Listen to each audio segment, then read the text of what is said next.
죽는 그 도가 뭐냐? 누가 살고 누가 죽느냐? 그것은 천하의 대세를 알아야 된다.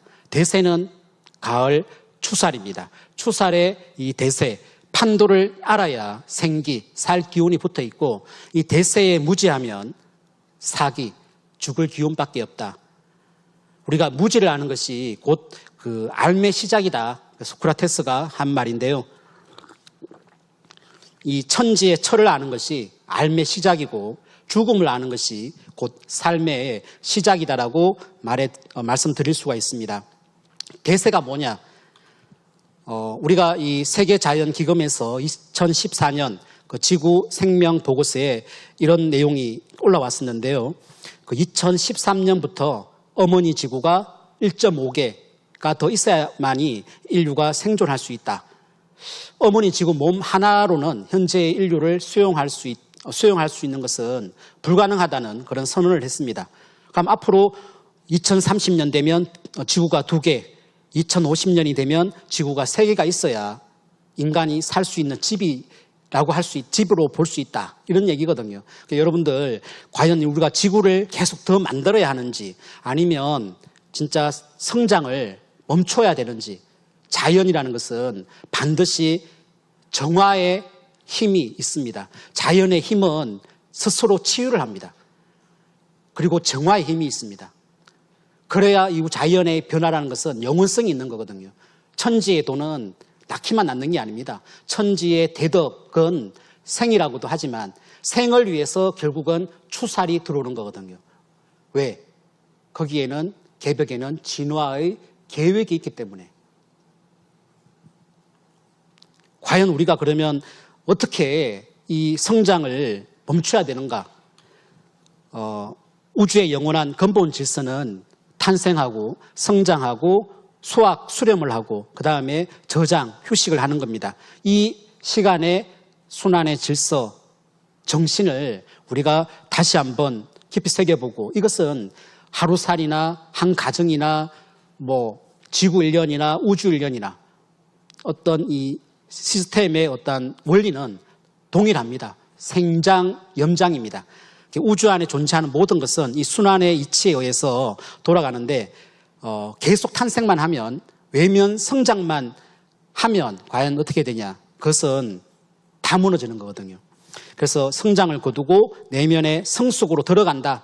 그게 가을의 염, 생장, 염할 때 염, 내면의 성숙, 거두어들인다. 성장을 거둔다. 성장을 멈추게 한다라고 하는 염자입니다.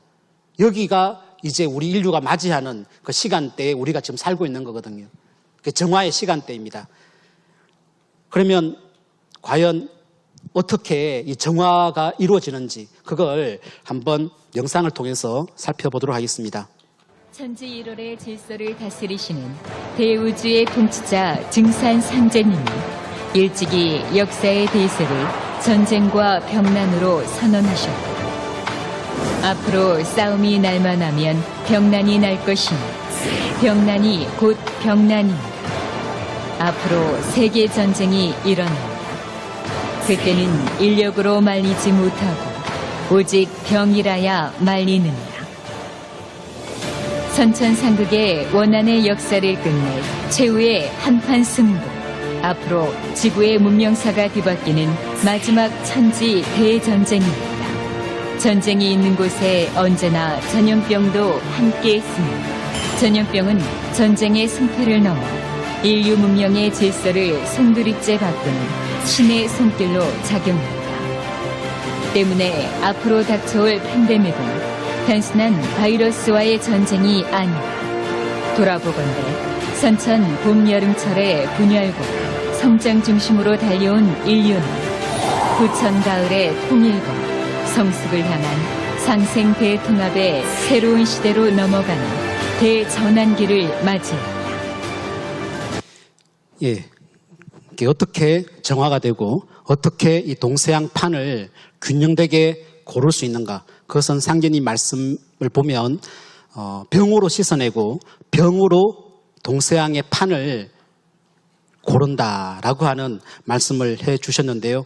이번에는 천지 전쟁과 천지 병이 함께 들어옵니다. 근데 이 천지 전쟁은 천지 병으로 막습니다.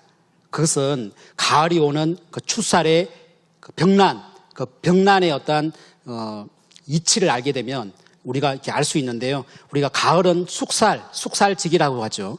엄숙한 그 살기의 기운이 들어옴으로 해서 모든 문명이 새롭게 바꾸어지는 겁니다. 새로운 질서로 들어갈 수 있는 거죠.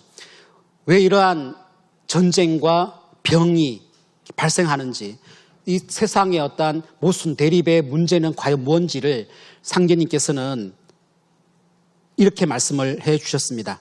선천은 상극의 운이다. 전쟁과 병난으로 인해서 문명의 질서가 새롭게 열리는데, 이것은 봄, 여름의 그 성장 과정에서는 이 전쟁의 역사였다는 거죠. 그런데 이 인류가 탄생하고 성장한 지난날의 이 모든 봄, 여름의 전 과정이라고 하는 것은 상극이 이치다. 서로 상, 극할 극. 극하는 것이 생명력이다. 삶의 원리였다. 그것은 왜 그런지 우리가 한번 보리밟기의 한 예로 한번 그림을 넣어봤는데요. 우리가 밟아야만 치솟는 그 스프링의 그 효과라고 하죠. 태어나고 자라는 그 법칙이 상생입니다. 밟아줘야 탄생하고 성장을 한다는 거죠. 성장의 이치가 바로 상극의 원리다. 근데 이것이 자연의 이치 속에서 자연의 이치의 틀을 얘기를 하면 이렇게 그냥 어떻게 보면 쉽게 말을 전할 수가 있는데, 이것이 결국은 서로 극하고 거기에서 뭔가 엄청난 상극의 이치에 의해서 빚어내 놓은 결과, 이것은 너무나 참혹하다는 거죠. 이제 그걸 한번 종도사님의 말씀을 통해서 한번 들어보도록 하겠습니다. 생명의 시간대, 인간 삶의 기본 시간대가 하루, 지구 1년, 우주 1년, 이런 선우천관으로 구성이 되는데, 우주 1년의 봄, 여름이라는 것은 어떻게 둥그러 가는 거냐. 그러니까 도전 2편 17장을 보면은 선천은 상극의 운이라, 선천은 상극의 운이라, 이 말씀을 깨닫기가 쉽지가 않아요. 오랜 세월이 흐르고 우주론 공부를 전체적으로 체계 있게 하고 또 체험을 해야 된다 이거야. 세상 현실을 알아야 된다 이거야. 또 역사의 대세를 볼 줄 알아야 합니다. 선천은 상극의 운이다. 선천은 우주의 이법이 상극의 운동을 한다. 상극의 운수로 동으로 간다. 상극의 운이 먹여져 있다 이거야. 상극은 서로 상자 이길 극자야. 하늘과 땅, 음과 양이, 해와 달이, 사람과 자연이, 인간과 신이, 동양과 서양이, 인간과 만물이 전부 일체, 균형, 조화되어 있지 못하고 대립관계에 있다는 거야. 그걸 크게 보면은 이 우주 1년의 봄, 여름, 선천 세상은 우주의 전체가 동북쪽으로 기울어져 있어요. 그렇게 해서 하늘과 땅도 아주 완전한 균형과 일체 관계에 있지 못하다 이거예요. 하늘 중심. 해와 달도 보면은 이렇게 태양의 기운이 더 강하게 지구에 들어온다. 시간도 양력이 항상 한 달 앞서가요. 역사도 보면은 남성이 주도하는 그런 문화로 진행돼 왔다 이거예요. 선천은 하루로 말하면 이렇게 태양이 만물을 주장해. 양의 시간대야. 분열의 시간대야. 그래서 우주의 1년 봄, 여름은 바로 상극의 이치가 인간과 만물을 맡아 하늘과 땅에 전란이 그치지 않았다. 이 상극의 이치가 인간과 만물을 낳아서 길러서 살아가게 하기 때문에 상극의 이치를 가지고 태어난 인간과 만물은 생존 환경 자체가 먹고 먹이는 게임이다 이거예요. 전쟁이 그칠 날이 없었다. 그래야 천하를 원한으로 가득 채우므로 이제 이 상극의 운이, 선천 우주의 상극의 운동이 끝맺으려 하며 큰 화액이 함께 일어난다. 그래서 인간 세상이 이제 멸망당하게 되었느니라. 즉 크고 작은 모든 원한이 약속이 난 듯이 한꺼번에 폭발을 한다. 상극의 원한이 폭발하면 우주도 무너져 내렸느니라. 예, 이 자연과 문명과 인간에 대한 그 진단, 그 결과, 그게 위치가 왜 그러냐. 상극의 운이다. 결국은 불균형, 균형이 깨어졌다. 그리고 부조화, 조화롭지 못하다. 그래서 지금은 이 상극의 운으로 인해서 엄청난 이 우주도 무너져 내릴 수 있는 그 상황에까지 이르렀습니다. 어떻게 해야 되겠습니까? 정화를 해야 된다는 거죠.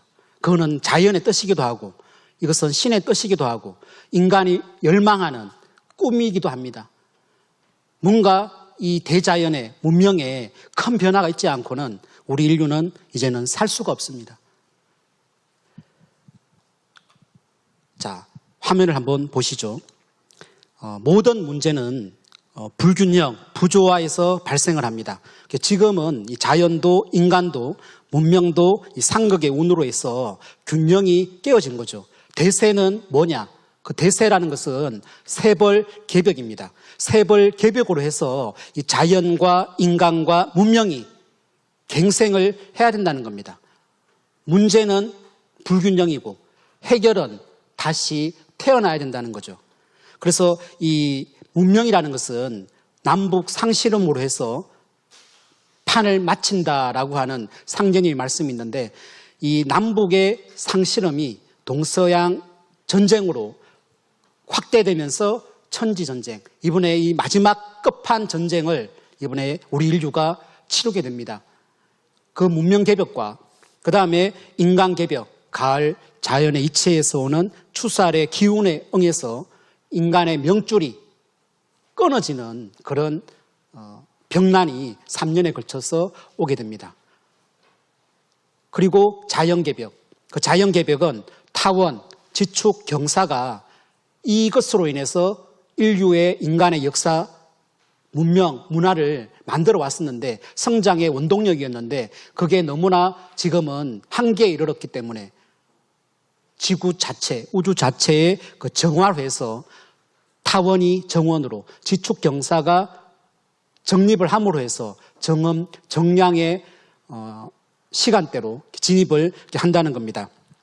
그래서 우리가 이 자연과 문명의 주제라는 것은 결국은 인존입니다.